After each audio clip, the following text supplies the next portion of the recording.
Bueno, vamos a ver en este objeto los errores de la perspectiva en el dibujo de figuras en un entorno exterior. Y vamos a relacionar lo que hemos visto en otros objetos, como sería, por ejemplo, la altura del punto de vista debida a la posición del dibujante. Hemos visto también lo que serían los errores de la propia arquitectura. Hemos visto también lo que son el mobiliario urbano y cómo adecuarlo al entorno y a lo que es el dibujo de perspectiva. Bien, aquí vamos a relacionar un poco lo que sería la figura con estos elementos arquitectónicos y con ellas mismas, las propias figuras que aparecen en la imagen. Bien, dentro de los errores más frecuentes que podemos encontrar son, primero, relacionado con las figuras entre sí. Es decir, si hay dos figuras, el tamaño que aparece en la figura de primer término y la figura de segundo término. Y después, el otro error sería el tamaño de estas figuras en relación a su término de profundidad y en relación a la ubicación del entorno o del elemento arquitectónico que comparten, con el que comparten el espacio. Vamos al primer de estos errores, al primero, que es el tamaño de las figuras entre sí. Como he dicho, lo más frecuente es que ese tamaño no se corresponda, el de la figura de delante con el de la figura de detrás.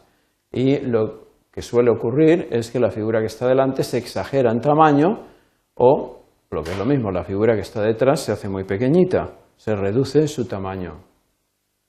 Bien, esto sería en principio una ley de la percepción visual, que sería correcto, y una de las leyes básicas de la perspectiva.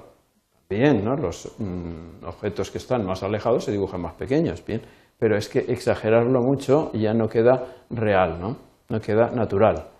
En este dibujo vamos a observar una figura en el primer término y una figura en un término más alejado que su tamaño es muchísimo más pequeño que el de la figura del primer término. Si nos fijamos bien, da la sensación de que esa segunda figura es un enanito en comparación con la primera. De manera que se sugiere una distancia entre ambas que no es real, porque esa distancia, para que fuera real, sería que la segunda figura está muy alejada, ¿no? Esto me recuerda a algunas obras de Salvador Dalí, que fuerza esta relación, entonces hace la figura que está en el segundo o en el tercer plano muy chiquitilla, y entonces parece que está casi en el infinito, ¿no? Que es esos paisajes que dibuja él. Y lo que hay es una transgresión de esta relación de tamaños. Bien, aquí volvemos a verlo en otro dibujo. Claro, es que la figura delante ocupa prácticamente todo el formato, claro, su tamaño. Esta otra pues sería como un tercio aproximadamente. Podría ser correcto si esta segunda figura estuviera muy alejada, pero aquí se ha forzado esa relación y haciéndola más pequeña de lo que debiera. Bien, en este otro dibujo, acuarela, pues tenemos ese mismo problema. Entre la figura que está delante, primer término, y la figura que aparece en segundo término. Fijaros que la distancia entre ellas es la que media en ese banco, que esto no es mucho, es un banco de los que hay por aquí por el campus, entonces esa se ha reducido mucho de tamaño respecto a esta y da la sensación, esto es un adulto, y da la sensación de que es pues un adolescente, no llega, ¿no? Un niño un poquito grande.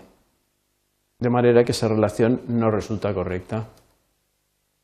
Bien, en cuanto al segundo error al que hemos hecho alusión al principio, sería el tamaño de estas figuras en relación al término de profundidad relacionado a su vez con el edificio o el elemento arquitectónico que hace de marco, que le acompaña en la estructura espacial.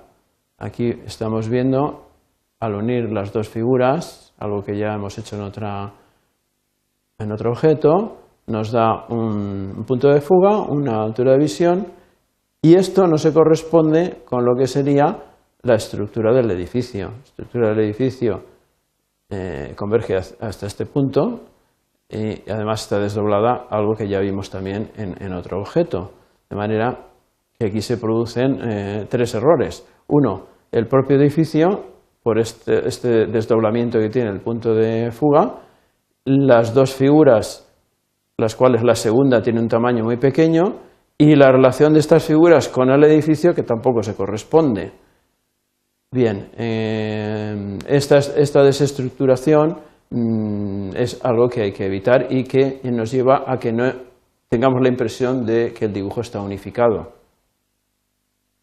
Para resumir, vamos a decir que primero, cuando tengamos dos figuras o más, quizá hemos puesto dos porque es más sencillo de explicar, sus tamaños deben de corresponderse mediante esas líneas de convergencia a un punto de fuga y no debe ser aleatorio. Segundo, que su ubicación en el término de profundidad será acorde con el edificio con el que comparte, digamos, el gradiente de profundidad del espacio, del entorno. Y esos puntos de fuga deben estar en la misma línea horizonte y lo que es la proporción con el alejamiento debe estar en concordancia. Muy bien, pues esto es todo.